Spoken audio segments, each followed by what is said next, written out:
A very good morning to all the participants of this webinar from DTRTA Lucknow.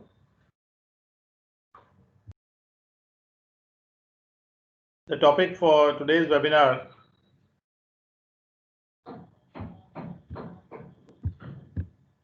is measurement and evaluation. So we will be discussing accounting as a measurement discipline. We'll also discuss as part of this webinar on accounting as a measurement discipline, the principles of valuation and estimates of accounting. And after studying this unit, you'll be able to understand the meaning of what measurement is for the purpose of valuation and what are the basic elements of measurement. So you'll be able to understand the meaning of measurement. Measurement का मतलब है माप करना. Valuation के लिए हमको मापना जरूरी होता है और उसके जो आधारभूत अवयव हैं उनको हमें जानना जरूरी है. You'll also be able to know how far accounting is a measurement discipline if we consider it from the standpoint of the basic elements of measurement,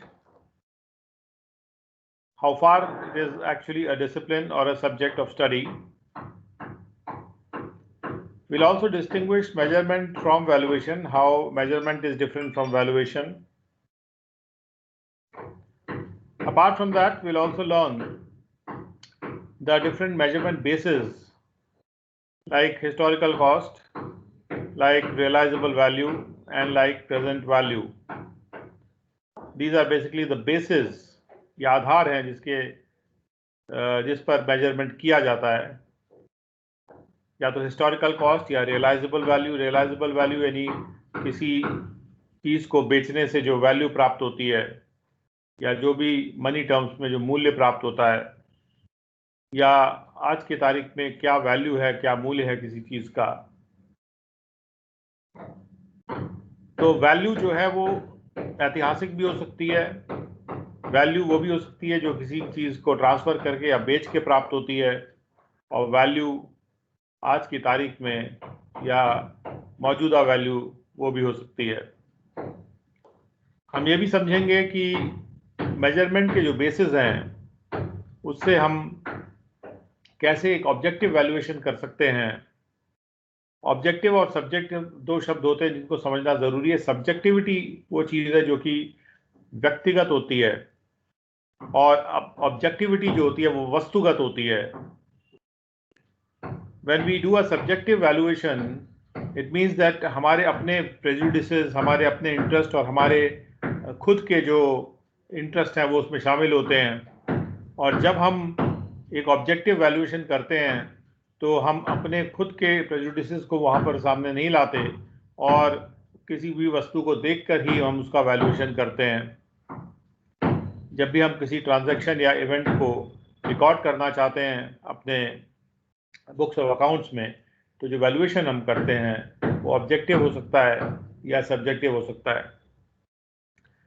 इस यूनिट में हम ये भी समझेंगे कि परंपरागत अकाउंटिंग सिस्टम जो है वो किस तरह से चलते थे और वो ज़्यादातर हिस्टोरिकल कॉस्ट को मद्देनजर रखते थे एक मेजरमेंट बेस के रूप में, और रियलाइजेबल वैल्यू और प्रेजेंट वैल्यू का इस्तेमाल नहीं करते थे. हालांकि कुछ केसेस में दूसरे जो मेजरमेंट बेसिस हैं, दूसरे जो मेजरमेंट के आधार हैं, जैसे रियलाइजेबल वैल्यू और प्रेजेंट वैल्यू, इसका भी इस्तेमाल कभी कभी किया जाता था. तो मेजरमेंट के एक ओवरव्यू अगर हम लें तो मेजरमेंट के जो मुख्य अवयव हैं, the elements of measurement, they are first of all we have to identify the object that needs to be measured or the event that needs to be measured. After identifying the object and event, we have to select a standard. एक मानक हमको select करना होता है या scale हमको select करना होता है जिसके आधार पे हम उसको मेजर करेंगे. और एक बार स्केल सिलेक्ट हो गया, then we have to do the evaluation of the measurement कि कितनी वैल्यू उसको हम एस्क्राइब कर रहे हैं स्टैंडर्ड या स्केल पर, what is the dimension, what is the valuation of that dimension that we are trying to evaluate. Now the valuation principles are based upon 4 basic criteria, and those are historical cost, current cost, realizable value and present value. We'll be coming to that in detail. So that was a broad idea as to how we are going to proceed with this chapter, or this unit rather. Now what is the meaning of measurement? Measurement is a very vital aspect of accounting. If you go wrong on measurement, the entire books of accounts will go haywire, they'll go awry. So primarily यानी मुख्यतः transactions and events जो हम record करने जा रहे हैं, the transaction and events which we are going to record in our books of accounts, they are measured in terms of money. So money is the primary measurement tool by which we measure the transaction and events. Money is the standard by which we measure the transaction and events. Any measurement discipline which deals with the 3 basic elements of measurement, any measurement discipline will deal with 3 basic elements. First thing is the identification of objects and events, as we have just seen.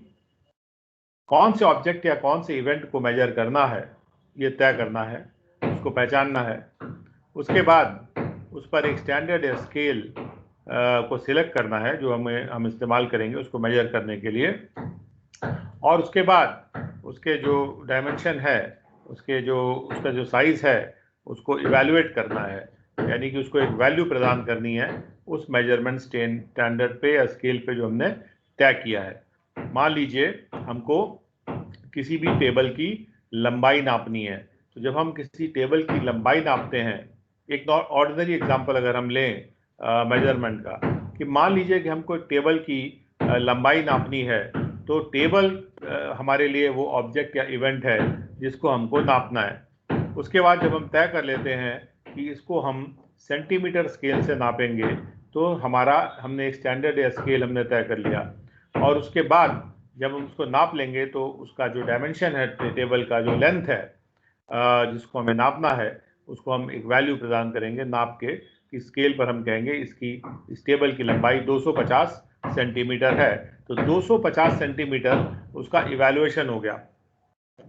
अब professor RJ. Chambers थे, उन्होंने measurement को define किया था, और हम लोग उनके डेफिनेशन को अगर हम समझें कि मेजरमेंट का मतलब होता है कोई नंबर प्रदान करना किसी भी ऑब्जेक्ट या इवेंट को रूल्स के अनुसार, ऐसे रूल्स जो कि स्पेसिफाई करेंगे कि कौन सी प्रॉपर्टी को हमको कैसे मेजर करना है और कौन सा स्केल हम यूज करेंगे और उस यूनिट के कौन से डायमेंशन को हम नापेंगे. एक बार वो रूल्स हम चेक करेंगे कि हमको कैसे मेजरमेंट करना है उस प्रॉपर्टी का, उस स्केल किस स्केल पर और कौन से डायमेंशन को मेजर करना है, उसके जो भी रूल्स हैं, वो रूल्स को देखने के बाद हमको एक नंबर असाइन करना पड़ेगा उस पर्टिकुलर इवेंट या ऑब्जेक्ट के लिए. इसी तरह से कोलर ने भी डिफाइन किया था मेजरमेंट को, और उन्होंने कहा कि हम इसमें एक ऑर्डिनल और कार्डिनल नंबर असाइन करते हैं. मेजरमेंट के द्वारा हम ऑर्डिनल और कार्डिनल 2 तरह के नंबर असाइन करते हैं किसी भी इंक्वायरी के स्कीम के रिजल्ट को या किसी ऑब्जर्वेशन के अपरेटस से हम क्या करते हैं, दो नंबर हम असाइन करते हैं. और ये जो 2 नंबर हैं, ये इनको कहते हैं ऑर्डिनल नंबर और कार्डिनल नंबर. और ये जो 2 नंबर हैं, ये हम लॉजिक और मैथमेटिकल रूल्स को लगा के हम असाइन कर देते हैं. तो इसमें जो ऑर्डिनल नंबर होता है वो नंबर होता है जो कि किसी भी ऑर्डर्ड सीक्वेंस की पोजीशन बता रहा है. जैसे 1 2 3 4 5, 1 2 3 4 5 में जो ऑर्डिनल नंबर है वो 4 का, वो 4 है, क्योंकि 4 नंबर जो है चौथी पोजीशन में है. फर्स्ट, सेकंड, थर्ड, फोर्थ जो भी पोजीशन है वो ऑर्डिनल नंबर पोजीशन बताता है, और कार्डिनल नंबर ये बताता है कि कितने हैं. जैसे मैं कहूँ कि अगर किसी सीरीज में 4 3 बार आ रहा है, तो इसका मतलब जो कार्डिनल नंबर होगा 4 का वो 3 होगा, और उसकी जो पोजीशन है वो हर बार की पोजीशन हमको अलग अलग बतानी पड़ेगी. तो पोजीशन जो है वो ऑर्डिनल नंबर होता है, और जो संख्या होती है कि कितने हैं, how many, that is a cardinal number. So chambers की जो डेफिनेशन थी, जो हमने ऊपर पढ़ा, प्रोफेसर आरजे चेम्बर्स, उन्होंने डेफिनेशन दी थी और उसको वाइडली यूज किया गया है टू ये जज करने के लिए कि कहाँ तक हम ये कह सकते हैं कि accounting can be treated as a measurement discipline. So according to the definition of Chambers, the three elements of measurement are identification of the objects and events, selection of the standard of the scale, and the evaluation of the dimension of the measurement standard or scale. So these are the three elements of measurement according to R.J. Chambers, and we are dealing with this definition only. And according to this definition, we are trying to find out how far accounting can be really be treated as a measurement discipline. So one by one we'll cover all these three. So first thing is the objects or events to be measured. We have already defined accounting as a process of identifying, measuring and communicating the economic information. ये हमने पहले समझ लिया है कि accounting में हम economic information को आइडेंटिफाई करते हैं, उसको मेजर करते हैं और फिर उसको रिकॉर्ड करके कम्युनिकेट करते हैं, जिससे कि इन्फॉर्म जजमेंट परमिट किए जा सकें और यूज़र्स जो हैं वो इन्फॉर्म जजमेंट ले सकें और डिसीजन ले सकें उस इंफॉर्मेशन को यूज़ करके. सो इसलिए accounting essentially includes the measurement of information. Basically, the information is being measured.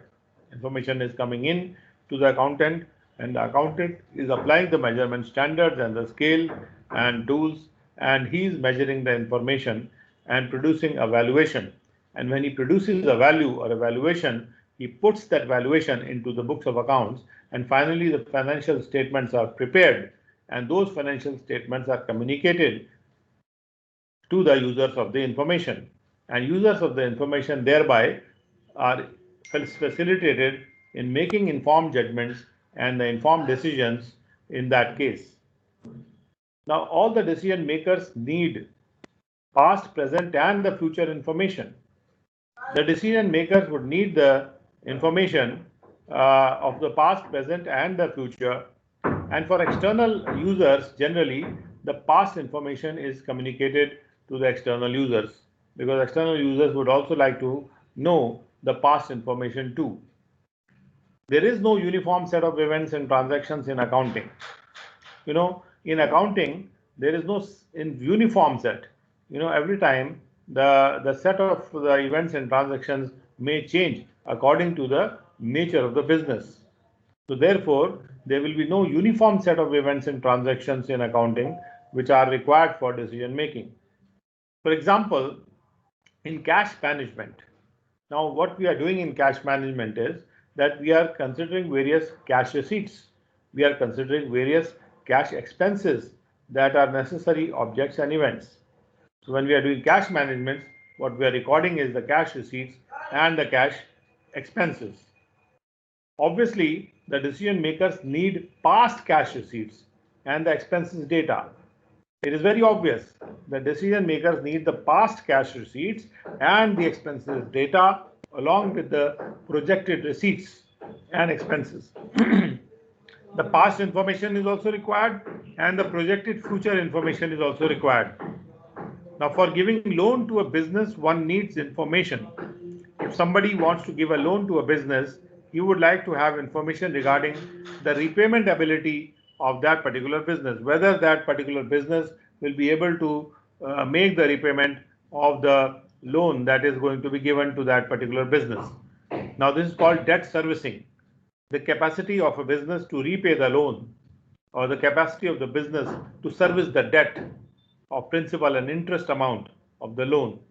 So to ascertain whether that particular business will be able to return the money or not, the information will be required by the loan giver in form of the suitable statement, financial statement. Now, this also includes the past information. You would also need information about past, whether that business was able to return the loan in the past or not. You would also need information about the current state of affairs also, and as well as about the future projections as to what is the likelihood of that business giving back the money that it takes in form of the loan. Now, it may be mentioned that past and present objects and events can be measured with some degree of accuracy, but future events and objects, it is not possible to measure, but we can only make a broad estimate, or we can make a prediction, and we can't make a measurement about the future objects and events. The prediction, therefore, it is an essential part of accounting information. If we are not able to predict any accounting information, then that accounting, we are not able to take a decision about the future, and that becomes very crucial. So decision makers have to take decisions about the unseen future, for which they need suitable information. So therefore, that information has to be presented to them in the required format or in the required way, and therefore the objects or events have to be identified, and they have to be measured and communicated. Second part of it, of the definition of measurement, is standard or scale of measurement. Now, in accounting, money is the scale of measurement, because normally we use money only as the scale of measurement. Now, as we have studied as part of our money measurement concept also, although nowadays quantitative information is also communicated, like how many products were produced and what was the size of the products and things like that.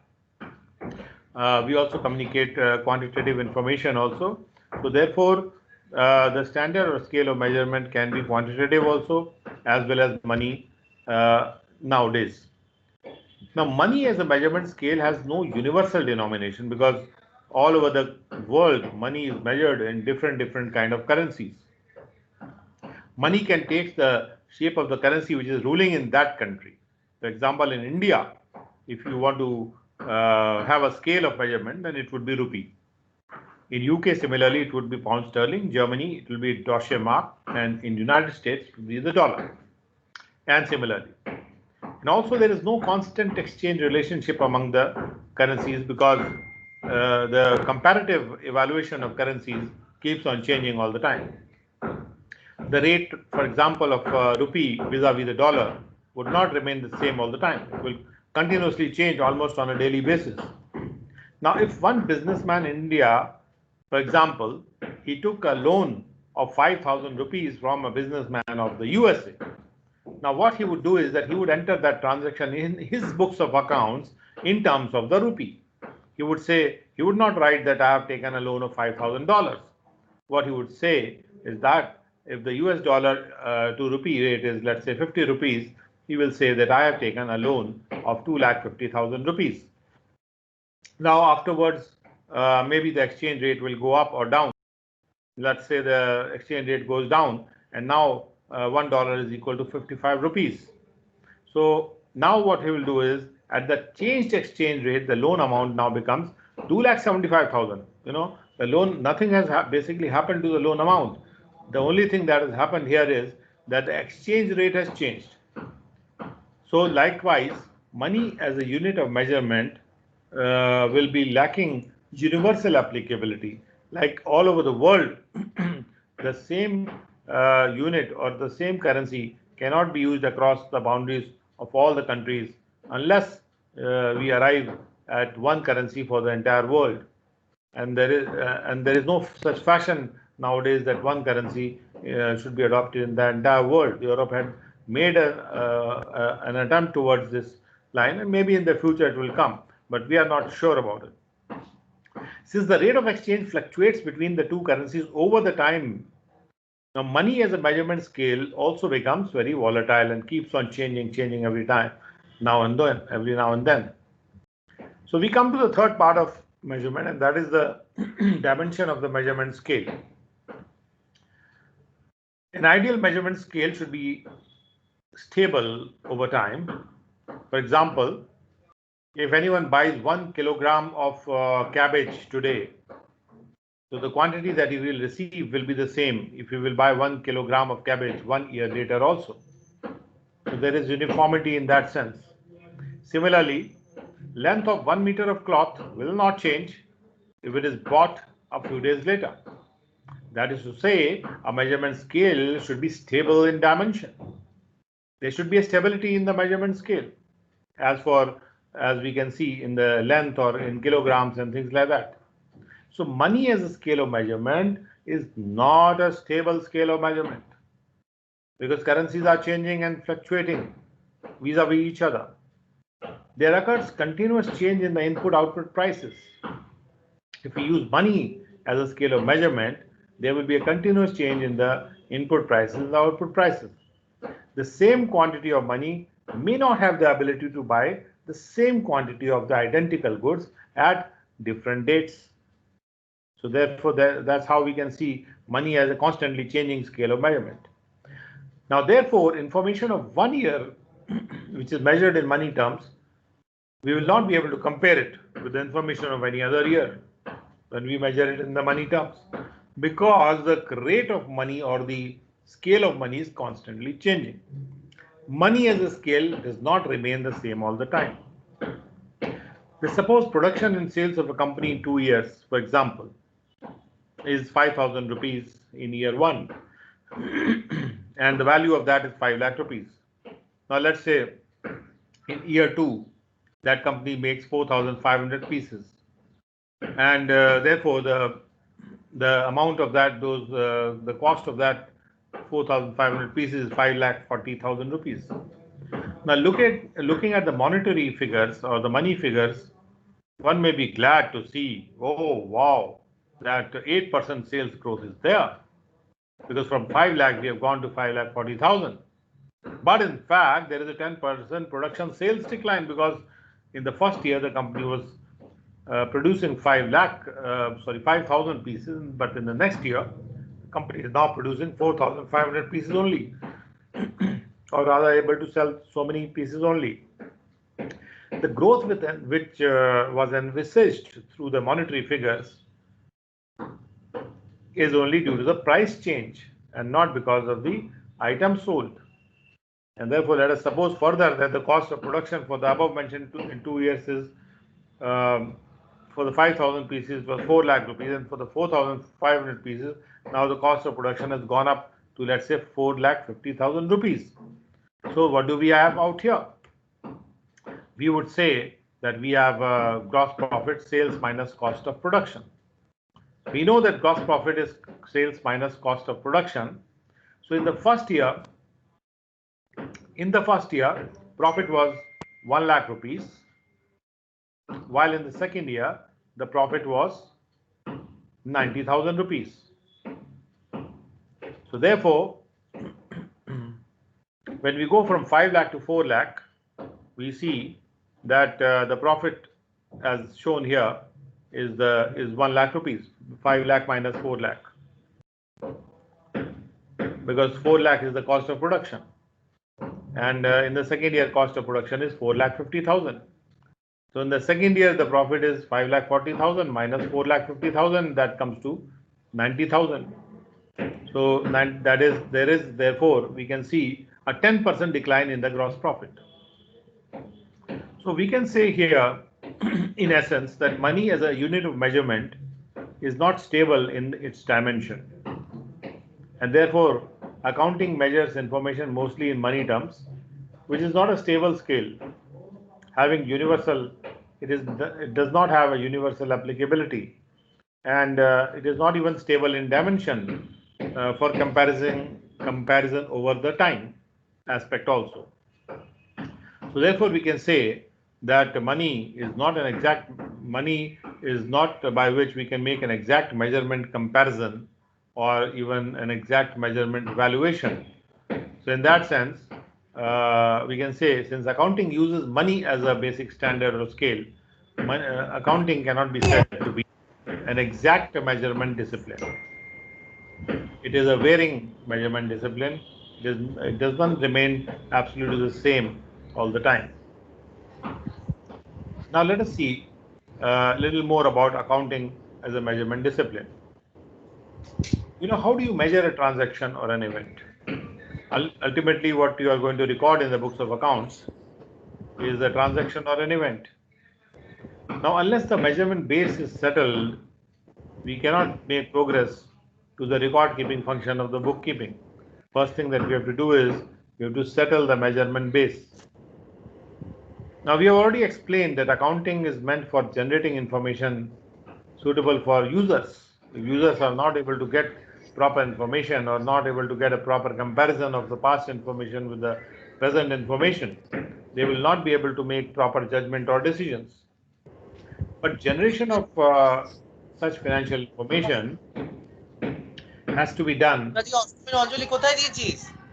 by way of, first of all, recording the information. So first thing that we have to do is we have to record the information in a proper way. And thereafter, we would need to classify the information in a proper way also. And then we will have to summarize the data. So unless we record, classify and summarize the data, we would not be able to generate the right kind of information that the users may want to have. So by the process of recording, classifying and summarizing the data, we are measuring the performance of the business entity by way of making the profit or loss account and by way of making the balance sheet by showing its financial position. Now, therefore, measurement is very important part of the accounting discipline. If measurement is not correct and proper, then accounting may not succeed as a discipline. But however, a set of theorems governs the whole measurement subsystem. If we want to make a measurement, a proper measurement, we'll have to apply a set of theorems. These theorems should be carefully understood to know how the cogs of the wheel and how the parts of that accounting wheel are working. So to understand how the accounting wheel actually functions, the theorems have to be carefully understood.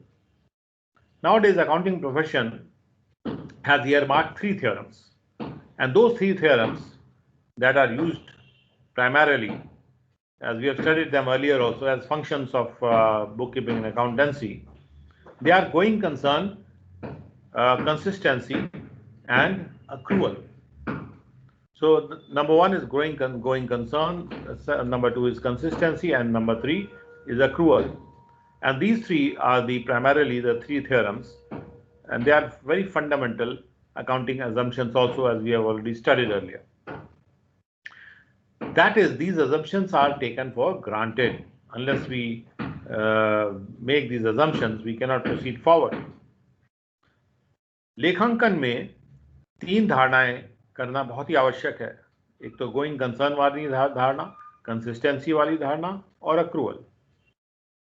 Also, while measuring, classifying, summarizing and presenting the information, the financial information, we need to adopt various policies also.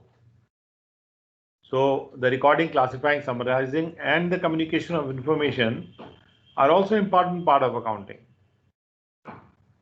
So these which do not fall within the purview of a measurement discipline. So accounting is not merely a measurement discipline. We can say accounting is not even a perfect measurement discipline, as we have seen, because it uses money as a scale. In accounting, there are other functions or assumptions also coming into the picture. So if there are so many assumptions, you can always say that if there are certain given assumptions, how can a subject be called a discipline? Because it is virtually based on making so many assumptions. Therefore, we cannot simply say that accounting is a measurement discipline. We just cannot say that. But in accounting, money is a unit of measurement. So let us take one thing for granted, that all transactions events are to be recorded in terms of money only. So money is also an assumption for accounting. Now, once we say that money is an assumption, then we also say that there are 3 assumptions like going concern, consistency and accrual. Given those assumptions, if we try to find out whether what kind of discipline is there in accounting, so we need quantitative information also in many cases, but such information of quantitative information will not be a primary information. That will be a supplementary information. The primary information in the financial statements will be monetary information. So the primary information which is recorded is in terms of money. Now we come to the valuation principles, and we know that there are 4 generally accepted measurement bases, or what we call valuation principles. And these are historical cost, current cost, realizable value, and the present value. Now let us discuss these valuation principles in detail one by one. तो पहला जो सिद्धांत है, जो सामान्य रूप से स्वीकृत सिद्धांत है, जो आधार है मेजरमेंट का, या जो सिद्धांत है मूल्यांकन का, जो पहला सिद्धांत है वो है हिस्टोरिकल कॉस्ट। हिस्टोरिकल कॉस्ट का मतलब है कितने दाम में कोई चीज़ एक्वायर की गई है, किस प्राइस पे कोई चीज़ एक्वायर की गई है, अख्तियार की गई है। उदाहरण के तौर पे एक बिजनेसमैन ने 7 लाख रुपया पे किया था टू परचेज अ मशीन, और उसने 1 लाख रुपया खर्च किया था उस मशीन के इंस्टॉलेशन पे, तो हम ये कह सकते हैं कि उसका जो एक्विजिशन प्राइस था, जिसमें इंस्टॉलेशन चार्ज भी इंक्लूडेड है, वो 8 लाख रुपये था। तो 8 लाख रुपये उस मशीन की हिस्टोरिकल कॉस्ट हुई। ये जो आधार है हिस्टोरिकल कॉस्ट का आधार, इस आधार के अनुसार एसेट्स को रिकॉर्ड किया जाता है एक ऐसे अमाउंट पे, कैश और कैश इक्विवेलेंट के, जो कि पे किया गया था एक्विजिशन के टाइम में। लायबिलिटीज़ को हम, तो एसेट्स को हम रिकॉर्ड करते हैं कैश और कैश इक्विवेलेंट में जो भी अमाउंट पे किया गया था। लायबिलिटीज़ को रिकॉर्ड करते हैं उस अमाउंट पे जो प्रोसीड्स जो हैं वो प्राप्त किए गए हैं एक ऑब्लिगेशन के एक्सचेंज में। ऑब्लिगेशन एक कोई भी एक रिश्ता हो सकता है, उसके एक्सचेंज में कुछ अमाउंट रिसीव किया गया है, तो दैट इज़ अ लायबिलिटी।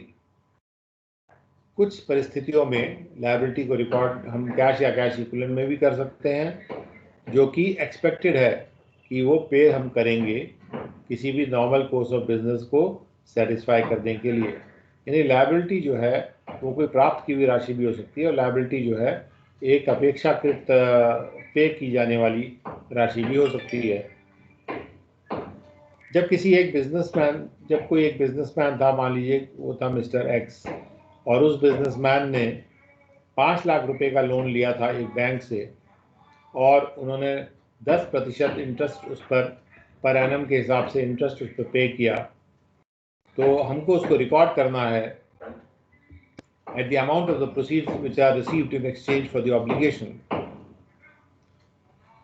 यहाँ पर क्या है कि जो ऑब्लिगेशन है वो ऑब्लिगेशन है रिपेमेंट ऑफ द लोन और repayment of the interest eight N agreed rate.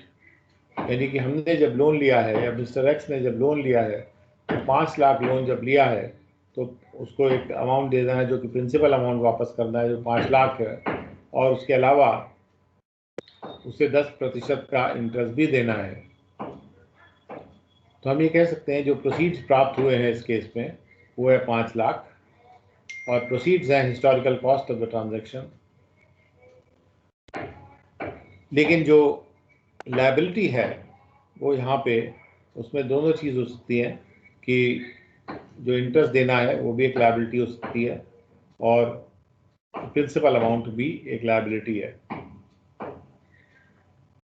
एक और केस लेते हैं regarding payment of income tax liability. आप जानते हैं कि हर इंडिविजुअल को इनकम टैक्स देना होता है अपनी इनकम पे, अगर वो उसकी इनकम एक सर्टन मिनिमम लिमिट से ऊपर है तो। लेकिन जो इनकम टैक्स की लायबिलिटी है वो जैसे वो इनकम कमाता है तुरंत लायबिलिटी सेटल नहीं होती है। इनकम टैक्स अथॉरिटी जो है उसकी इनकम टैक्स की लायबिलिटी को कुछ टाइम के बाद सेटल करेंगे, जिसको हम कहते हैं असेसमेंट ईयर में सेटल करेंगे। अगर टेक्निकली देखा जाए उसको क्या कहा जाता है कि लायबिलिटी जो इनकम टैक्स की है वो असेसमेंट ईयर में सेटल होगी। तो फिर कोई भी बिजनेसमैन जिसकी लायबिलिटी अभी सेटल ही नहीं हुई है, तो वो इनकम टैक्स की लायबिलिटी को कैसे रिकॉर्ड करेगा अपने बुक्स ऑफ अकाउंट्स में।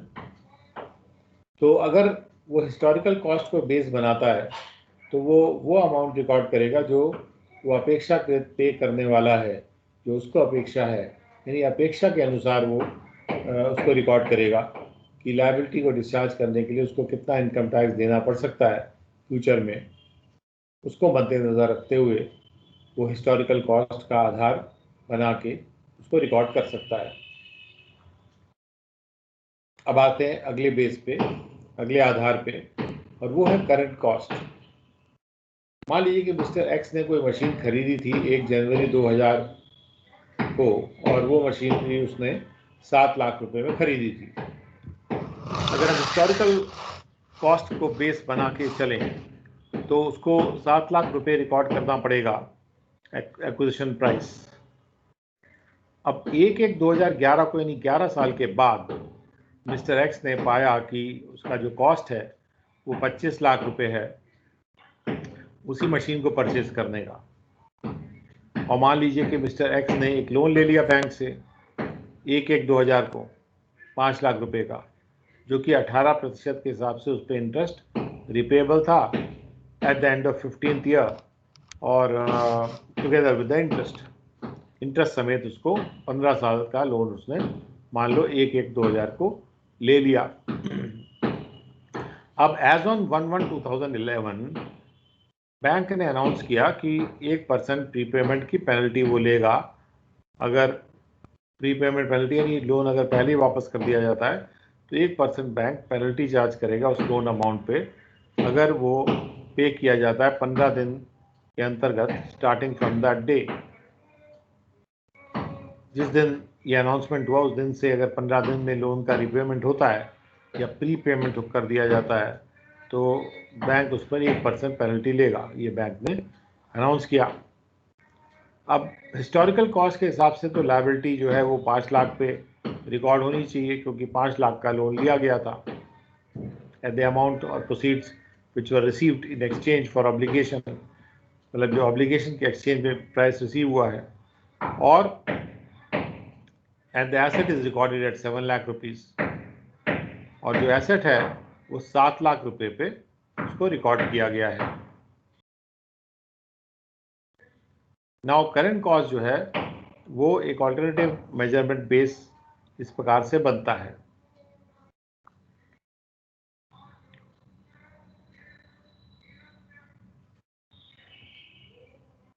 और एसेट्स को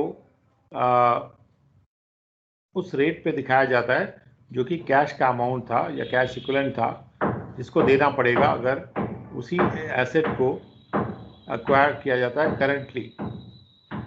जैसे आज की तारीख में अगर कोई एसेट कितने प्राइस पे एक्वायर किया जा सकता है उतने प्राइस पे उसको करंट कॉस्ट मेथड से दिखाया जाता है। लायबिलिटीज जो है उनको हम कैरी करते हैं at undiscounted amount of cash, मतलब हम जो भी कैश या कैश इक्विवेलेंट है उसको डिस्काउंट नहीं करते हैं और उसको करंट प्राइस पे लेते हैं। जो भी करंट प्राइस देना होगा उसको उस ऑब्लिगेशन को सेटल करने के लिए। तो हम ये कह सकते हैं कि अगर हम करंट कॉस्ट का बेस यूज़ करें तो जो मशीन की वैल्यू है वो आज की तारीख में, यानी 1/1/2011 को अगर देखा जाए तो वो वैल्यू 25 लाख है, जबकि आज करंट कॉस्ट को अगर हम आधार बना के उसको रिकॉर्ड करेंगे तो वो मशीन की वैल्यू को 25 लाख पे रिकॉर्ड करेंगे 1/1/2011 को, जबकि जो बैंक लोन हमने लिया है उसको हम 5,05,000 पे रिकॉर्ड करेंगे, क्योंकि वही कॉस्ट है कि जो देना पड़ेगा उसको चुकाने के लिए, जो करंट कॉस्ट है उसका। तो जबकि हिस्टोरिकल कॉस्ट इस केस में डिफरेंट था, मतलब जो एक्चुअल एक्विजिशन प्राइस था वो था, लेकिन अगर हम करंट कॉस्ट को बेस बना लेंगे तो उस मशीन को हमको 25 लाख में दिखाना होगा और बैंक लोन को हमको 5,05,000 में दिखाना होगा। जबकि अगर हम हिस्टोरिकल कॉस्ट बेस लेते तो मशीन चूँकि हमने 7 लाख में खरीदी थी तो मशीन को हमको 7 लाख में दिखाते।